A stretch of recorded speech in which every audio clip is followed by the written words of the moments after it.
Hi, Dr. Brian Kaufman, a family doctor and CLL patient, and the founder and medical director of the nonprofit CLL Society. I'm here on the last day of ASH, American Society of Hematology meeting, 2016 in beautiful San Diego. Hi, I'm Dr. Adrian Wiestner. I'm a hematologist specializing in CLL, working at the National Institutes of Health in Bethesda. We know that ibrutinib is a great drug, but we know that there's a small percentage of patients that may progress with it. The majority don't.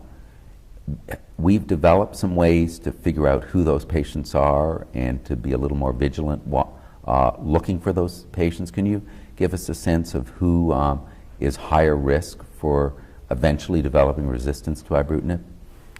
Yes, so there are now really several studies that tell us that the patients at highest risk have this deletion 17p, which is also the same that to some degree that strongly predicts that FCR, for instance, is not a good therapy for these patients. It's not, but it's not just the deletion 17p. It actually looks like some of the cells develop what's called a complex karyotype. So they change their chromosomal composition. Their genetic material evolved and became more abnormal. And the other is that we have treated a number of patients with deletion 17p who got ibrutinib as their first treatment. It also looks like this group is less likely to develop resistance than if patients had prior therapy. In some studies, it also looks like patients who had a number of prior therapies and the deletion 17p may be at the highest risk. Still, we have to realize that resistance here often develops after a year or two of really effective therapy with the ibrutinib, and that the cells are growing out of being a very small proportion of the CLL. So the majority of the CLL is effectively treated, but then at maybe 2 years, the other cells start taking over and give rise to relapse. Well, this is clearly a group of patients we want to focus on in helping design better therapies. Let me stop you there for 1 second. When you say deletion 17p, are we also talking about the TP53, and is that equally important? Because not some patients will have inactive TP53, which protects the genomic stability, but not have deletion 17p. Right. Do we know about that? So yes, the deletion 17p affects the site where the p53 gene is, the TP53. And there are two ways of inactivating this. One is by losing that part of the chromosome, which just gets rid of it. The other is by mutating it, so it becomes an abnormal form of this TP53, and that has pretty much the same meaning for the cells to be able to escape from or eventually become resistant. Maybe I have to emphasize here that it's not, we don't think it's the TP53 by itself that's responsible for resistance. I think it tells us that overall these cells have a different genetic makeup. They are maybe less stable, they are less following the rules, they have more ways of escaping. But the escape typically is another gene, another mutation, not the p53. Yeah, so I think of these as kind of a marker for some genomic instability. Yes. So this is a cancer that's mutating and constantly trying to recreate itself in new ways, and maybe one of those recreations is a way that could escape control of whatever therapy it's on at that time. Right, exactly. Right. But even with that, we heard some positive information that not all is lost. If you are one of these unfortunate who do progress on ibrutinib, we now have options. Right, so with, there are several drugs that people have used in that setting that show that they can be effective in that. So what maybe a lot of people are excited about at this point is the venetoclax, the BCL2 targeting drug. But we also have other kinase inhibitors. Here the idelalisib can work in patients who develop resistance to ibrutinib. So the overall target of inhibiting this B-cell receptor signal stays valid. These cells are still dependent on that.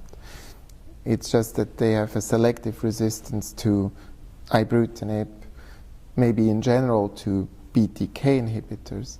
But if you can use a drug like adalasib that inhibits a different target within the overall pathway, within the overall circuit of the that stimulates these cells, then it can be effective again, can maybe help transition to more definitive therapy, which we're still in the process of learning what ideally that should be. But a lot of people are hoping that immune-based therapies will provide a more definitive next treatment after a relapse from ibrutinib. So when you're talking about immune-based therapies, are you talking about things like the checkpoint inhibitors, which take the brakes off our own immune system, or are you talking about cellular therapies? What does immune therapy mean? So at this point, both of these approaches, the checkpoint inhibitors and the modified T cells, the so-called CAR T cells, are promising options, are being used in patients who relapse after ibrutinib and show some activity, some promising signals. I think the experience is not large enough to know exactly which strategy is better, more effective, better tolerated, but these are strategies that we're hopeful about. And then there is increasing data that really the venetoclax in that setting is another good option that can reinduce a remission, re-target the cells. Any final words from ASH 2016 that you want to share with patients? I think it's amazing how far we've come over the last 5 years in really finding quickly solutions to the problems that emerge, and I hope that we'll keep going. That. Let me really put you on the spot with a question. Do you see a point where doing a very good job of controlling the disease? And I won't hold you to this, but do you see that there's a chance in the next 5 years we could talk about curing these disease, other than with, we have allogeneic stem cell transplants and maybe a small subgroup of the FCR people are starting to look like a cure. But do you see that these new targeted therapies and some combination or sequencing could clean out the clone altogether and cure our CLL? Yes, I think so. I think we've learned over the last few years that FCR actually can cure probably a small proportion of people and only in the really good risk group. I'm hopeful that some of these combinations that are now going into clinical trials can actually do this for a subset of patients. I don't think we will have a universal cure for everybody with CLL.